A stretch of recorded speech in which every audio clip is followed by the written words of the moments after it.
స్థానికేతరులను ఓటుతో వారి స్వస్థలాలకు సాగనంపాలని ఆర్థిక శాఖ మంత్రి బుగ్గన రాజేంద్రనాథ్ పిలుపునిచ్చారు. ఎంపీ కేంద్ర మంత్రి పదవులు అనుభవించి ఏనాడైనా డోన్ ప్రజలకు ఉపయోగపడే ఒక్క పనైనా కోట్ల చేశారా అని ఆయన సూటిగా ప్రశ్నించారు. ఆలూరు, ఆదోని, కర్నూలు స్థానాలను ముందు అడిగి అవి కుదరక ఇక్కడ వచ్చి డోన్ ప్రజలకు మేలు చేస్తామనడం హాస్యాస్పదమన్నారు. సొంత గ్రామం కోడుమూరులోని లద్దగిరికే రోడ్డేయన్నారు. డోన్లో ఏం అభివృద్ధి చేస్తారో చెప్పాలన్నారు. డోన్లో ఫ్యాక్షన్ రాజకీయాలతో అల్లర్లు, అరాచకాలు సృష్టించి ఇప్పుడు మేమిద్దరం ఒకటని కేకలు మాట్లాడుతున్నారన్నారు. రెండు వర్గాల మధ్య నలిగి కేసులతో సొంత ఊళ్ళని వదిలేసిన వారు ఏకంగా ప్రాణాలే కోల్పోయిన వారి పరిస్థితి ఏంటని నిలదీశారు. ధర్మవరం గ్రామానికి రోడ్లు, 250 కుటుంబాలకు ఫ్లాట్లు, శ్మశానం, వాటికం సహా ఎంతో అభివృద్ధి చేశామన్నారు. ఇటీవల 2 కోట్లతో ధర్మవరానికి ముఖ్యమైన రోడ్డును మంజూరు చేయించినట్లు పేర్కొన్నారు. ఒకసారి మాట్లాడి 15 రోజులకోసారి వాళ్ళని చూసిన కాలం గుర్తుకొస్తుంది. మీ అందరితో కూడా నేను గడపలేని సమయం, కాలం గుర్తుకొస్తా ఉంది. ఒకసారి ఆలోచన చేసుకుంటే ఇవన్నీ కూడా కేవలము పని వలన, మన ఉన్న విధులు నిర్వహించడానికి వల్ల కాదా అని చెప్పి నాకు అనిపిస్తా ఉంది. ఏది ఏమైనా కూడా మీ అందరినీ కూడా నేను కోరుతా ఉన్నాను. 2000 వచ్చిన వెంటనే ఆయన ఏమంటున్నాడు తెలుసునా?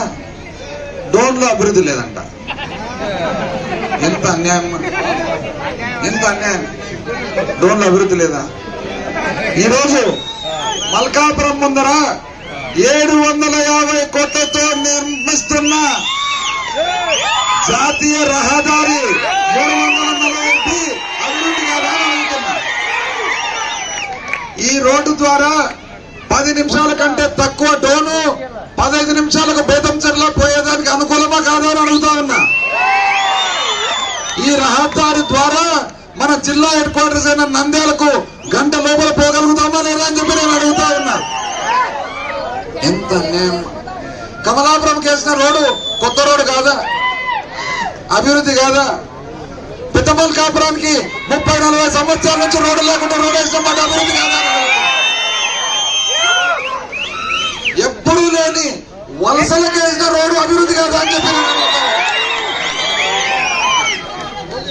ఈ మధ్య కాలంలోనే డోనుకు agriculture polytechnic, horticulture polytechnic sanction చేయడం జరిగింది. అగ్రికల్చర్, హార్టికల్చర్ పాలిటెక్నిక్ వీలైతే దేవుని దయ ఉంటే ఎర్రగుంట దగ్గర కట్టబోతా ఉన్నామని చెప్పి తెలియజేస్తాం. డోను పోయినారు కదమ్మా, అందరు డోను పోతారు కదా. కూరగాయల మార్కెట్ ఎట్లుందమ్మా ఇప్పుడు? అదలో భూములు ఉన్న మాట మీ అందరికీ నేను తెలియజేస్తాను. 1955లోనే మా తాత ఇక్కడ స్వతంత్ర ఎమ్మెల్యేగా ఉన్న మాట వాస్తవమా కాదా అని అడుగుతాము. ఇక్కడ గ్రామ పెద్దలు ఎవరైతే ఉన్నారో వాళ్ళందరూ కూడా మా కుటుంబీకులను కుటుంబ సభ్యులుగా భావించిన మాట వాస్తవమా కాదా అని చెప్పి నేను అడుగుతాను. అంటే 2014లో 2019లో 2 సార్లు కూడా మీరు నన్ను మీ బిడ్డగా భావించినందుకు కాదా ఈ రహదారి వచ్చిండేది? మీరు నన్ను మీ బిడ్డగా భావించినందుకు కాదా ఆసుపత్రి వచ్చిండేది? మీరు నన్ను మీ బిడ్డగా భావించినందుకు కాదా వత్సలకు రోడ్డు? మీరు నన్ను మీ బిడ్డగా భావించిన కాదా పిట్టమల్కాం రోడ్ అని చెప్పి మీ అందరినీ కూడా అడుగుతా ఉన్నాను. వాళ్ళకు మాత్రం ఇది అభివృద్ధి కాదంట. వాళ్ళకి అభివృద్ధి కాదంట, వాళ్ళు వచ్చి అభివృద్ధి చేస్తారంట. మంచిది. ఏమి చేస్తారని అడిగితే చెప్పరు, చేస్తున్నది చెప్పరు, చేయబోయేది కూడా చెప్పరు. నాకు ఒక సందేహం, వాళ్ళకంటూ అభివృద్ధి మీద ఒక అర్థము తెలుసుంటే కన్న తల్లి లాంటి వాళ్ళ సొంత ఊరైన లద్దగిరికి ఇంతవరకు రోడ్డు ఎందుకు వేసుకోవాలని చెప్పి అడుగుతారు. కన్న తల్లి సొంత ఊరు రోడ్డు లేదు. గోరంట్ల తిరునాళ్ళకు పోయినారమ్మా ఎవరు? ఎంతసేపు పడుతుందమ్మా లద్దగిరి నుంచి కోడుమూరు?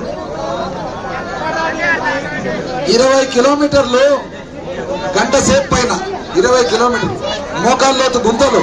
మీరు ఎంపీగా ఉన్నారు, మీరు కేంద్ర మంత్రిగా ఉన్నారు.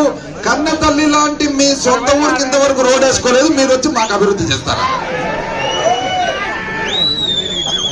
ఇది ఎట్లుందంటే కన్న తల్లికి పిరికెడు అన్నం పెట్టారంట, పిన్నికి మాత్రం బంగారు గాజులు తొడుతారంట వచ్చి.